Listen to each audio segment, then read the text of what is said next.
Let's get back to our guest, Barrister Emeka. Thank you.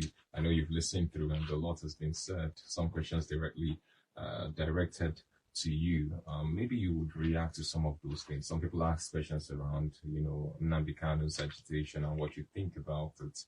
Maybe you run us through all that, then we'll bring in the other opinions. Thank you very much. Yes, I had the questions about Nnamdi Kanu. One of them said, have you met him? Do you know him? Have you visited him? Yeah. And so on. Nnamdi Kanu was brought to me by Chioma. I am the founder of IPOB. You need to know it. You can go on Google, and type my name. Just type my name, Emeka Emekesiri. I'm the founder of IPOB. Nnamdi Kanu then was with Wazirike. Well, Nnamdi Kanu was not a member of IPOB. I need to let you know this. He was not a member. He was not a member of IPOB. Nnamdi Kanu was a member of MASOB under Wazirike. Then I was in London and started IPOB in London. From London, I came here and filed a case between Indigenous People of Biafra and Federal Republic of Nigeria, the suit number FHC/CS/OW/102/2012. I filed that suit in the Federal High Court between Biafra and Nigeria. And I was coming from London to do this case.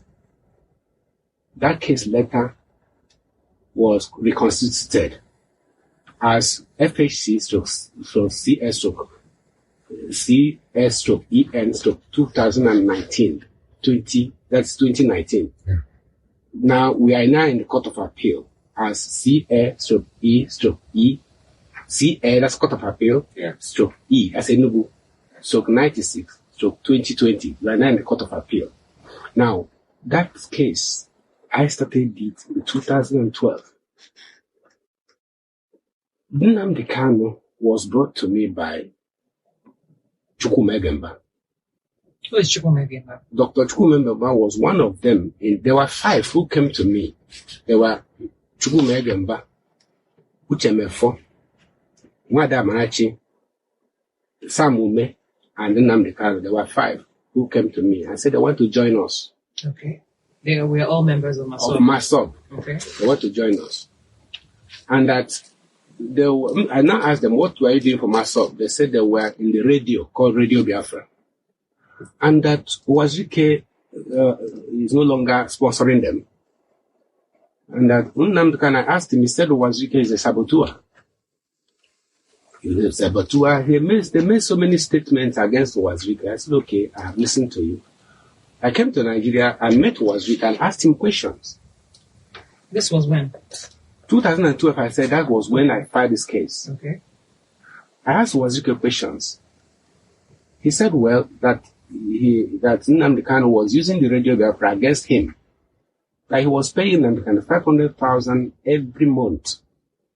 And that he now turned the radio against him and was now using the radio to destroy his image. So he stopped paying Nnamdi Kanu. It's okay. Well, we are going to court. Since you people do not believe in the legal method, I believe in the legal method, and that's why our own movement now, we are using the law and politics and diplomacy. He said, okay. In fact, he said, well, that the struggle is like a river. Every person can swim from any side. In fact, that's the adage he used that day. It's like swimming in an ocean. You can jump in from any side and swim. Okay. So we now moved on and filed this case. So I now asked these people from MASOB, okay, what can you do for us? They said they are experts in media work, radio. And Nnamdi was a broadcaster. Okay, I said, okay, so how do you broadcast? They said that before they used to have a radio station built by Wazirike, radio studio, built in London by Wazirike. Wazirike told me he built it. But later, when these people left him, they took the equipment, whatever happened. But now, as they were talking with me, they said they had only laptop. And they were no longer broadcasting in their studio, but they had a laptop. And they now were broadcasting on the internet. They'll record something and they post it. So look, I don't know media work. Okay, you people can continue. They said all they needed was to be buying airtime, what they call airtime, that they need to pay for airtime, and then they'll broadcast. So, well, I'm not a technical man. I don't know that. If that's what you can do, fine. Then I called the leader of IPOB, Honorable Justice Ezozobi. The leader? The leader of Indigenous People of Biafra. Okay, you founded it and then Okay, fine. That's a good question. Yeah. Even though I founded it, I didn't make myself a leader. Okay. I constituted the elders because before I founded it, I gathered the elders together. Honorable Justice Ezozobi, who was a former Chief Judge of Enugu State. Dr. Dozie Ikedife, Ikenga Nnewi, who was also a former President General of Ohanes Ndigbo. Colonel Achuzie, Joe Achuzie, you know him, Ered of Biafran Army. Then the bird Wegojuku, myself, and some other elders, even Professor Oswago, some other elders will consider them together. So, okay, you be the leader. You consider as Council of Elders of Indigenous People of Biafra. Council of Elders. I said, I cannot be the leader when these elders are here. Honorable Justice Ezozobu, retired Chief Judge of Enugu State. I cannot be ahead. I cannot lead when you are there.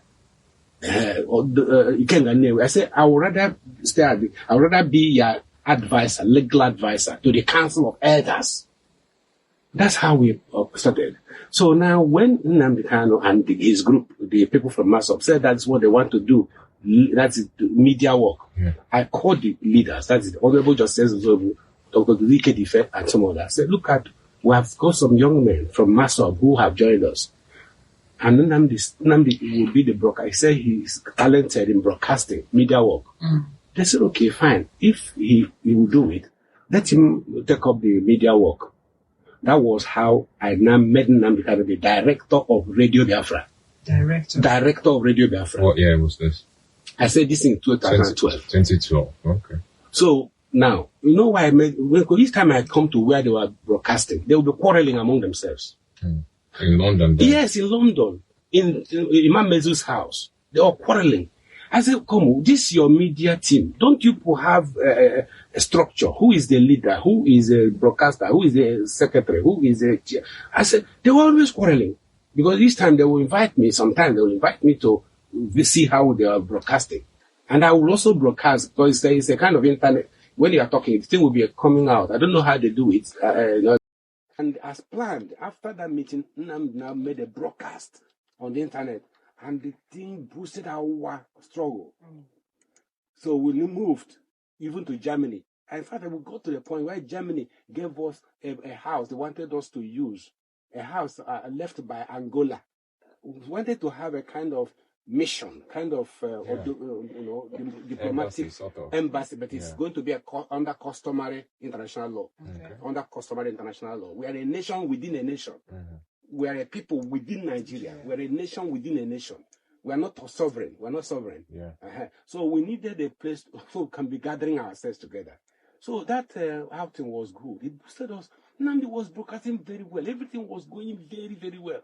Until suddenly, after some time, he now started broadcasting with violent tone and words. In fact, he said he had dissolved the Council of Elders. The Council of Elders? Yeah, of Indigenous People of Biafra. Oh my goodness. He had dissolved them, that he's now the leader and founder, that the elders are saboteurs. Our elders are saboteurs, traitors, or Hanes Ndoshi. You know? So he now, I don't know what kind of... So do you think that if, with the pace that the IPOB was going as at that time, we're trying to get Biafra done and the Australian government inviting the IPOB over to listen to them, to get the documents and all that, it would have happened, the actualization of the dream of having Biafra recognized by, the West and, many other great nations would have happened, if not for the thing that you said, Nnamdi Kanu dissolving and, going against what was the outline for this group. Yes. So, if we had continued with that on that tempo, if we had continued, I believe that, if Australian government had, backed us up, maybe Germany that was even willing to give us a house, but that was left by Angola. Maybe they would have also come in. Then British government would have also come in. Even if they didn't give us outright independence, at least recognize us as a people within Nigeria. Okay. So, because eventually, when Nnamdi left, because these things led to his excommunication from IPOB, the original IPOB, the elders, signed by Dr. Dozie Ikedife, excommunicated him on 14th of May 2014. Okay. Nnamdi was excommunicated from IPOB. He now formed his own IPOB, which now became very popular because he had the radio, the laptop. It's not a physical building. Anywhere he is, he could broadcast. So he had the microphone and he had the audience. And like the Bible says, it is the people you hear. My people hear my voice and they follow me. My sheep hear my voice and they follow me. The people they're hearing his voice, the person they followed. So the elders now stayed back and started watching him. He said that this legal method is fraudulent. That how long will it take you to get Biafra through legal method? He doesn't believe in legal methodology. He doesn't believe in legal methodology. So he wanted it by fire and by force. By fire by force, however. Okay, fine. But our own is slow. And truly, our own is slow. It takes many years to go through the legal process. But slow and steady wins the race, though. Yes, of course. So we are now at the Court of Appeal. And we have now filed our memorandum in the National Assembly. We are the only Biafran group that presented our paper before constituted authority, the National Assembly, and the Fed and the court and the judiciary. The only Biafran group that presented. You see, this struggle, you have to be legitimate in the struggle. If you go to the Bible, you will see where God spoke to Moses and said, "You take the elders of you, go to Pharaoh and say, let my people go." Approach the sovereign. Pharaoh was the sovereign. Approach him face to face and then make your demand. Not to running around the street, running on the street. Make your demand. Go to Pharaoh, go to the sovereign government and make your request. Not making protesting on the street. You can run around the street, but you are disrupting economy, disrupting a lot of things. Now we follow that spiritual principle. We now approach the sovereign government in the National Assembly and in the judiciary. Say, this is our request. And that is it. So, in 2018, we now approached the British government. We had meeting with Boris Johnson, the former Prime Minister. We had meeting with him 3 times. Because this issue of Nigeria, you see, you cannot resolve that issue without involving the international community that had invested in Nigeria. Colonize Nigeria. Well, we call it colonize. You also call it colonize. Well, I asked that question. He said another question because I went to the British authorities. I'm a British citizen and a solicitor of England and Wales. I went and asked that question. Why did you colonize us? How did you just enter our land and then colonize us? Is it not illegal? I asked that question and they gave me answers. It's a very beautiful. They said that they signed agreement with our ancestors before they entered our land. I want to see those agreements. I think I'm even deviating. All right. Yeah. I think this conversation might not even end today because there's a lot to unravel, especially with the history of IPOB. I'm quite interested in that because a lot of people are plugged into the emotional, part of the Biafran struggle, but a lot of people also need to understand where the origins are and people who have done what in the history of the struggle for the realization of Biafra. And what it might morph into, since we have not quite realized Biafra, there's a lot that has muddled up the whole situation. There's the agitation that has become quite violent, and there are the cases in court and the suspicion with regards to anything concerning Biafra right now. So, like you said, the Biafrans are still there. The people who are Biafra are still there. They were not extinguished. They were not annihilated. So it would forever be there. So there needs to be a pathway to realizing what their dreams are And what does the future hold in this regard? Nnamdi Kanu is still in court with the federal government as it stands. There has to be another pathway to realizing, or at least achieving the things, the demands that those who are Biafrans were asking for or will continue to ask for as long as they exist. But we've run out of time for today. That's okay. Thank you so much, Barrister Emeka Emekesiri. Thank you. You say you are the founder of IPOB. That's correct. All right. Thank you. We'll have another conversation with you sometime soon. Thank you very much. Thank you so much, Barrister, for joining us. And our parliamentarians, it's a wrap for today. We'll be here tomorrow to look at issues of national interest. Keep it as well to 94.5 Urban Radio Enugu. My name is Chioma Onwasonga. I am Yagazie Obiwanni Ozalo. Good morning. Good morning.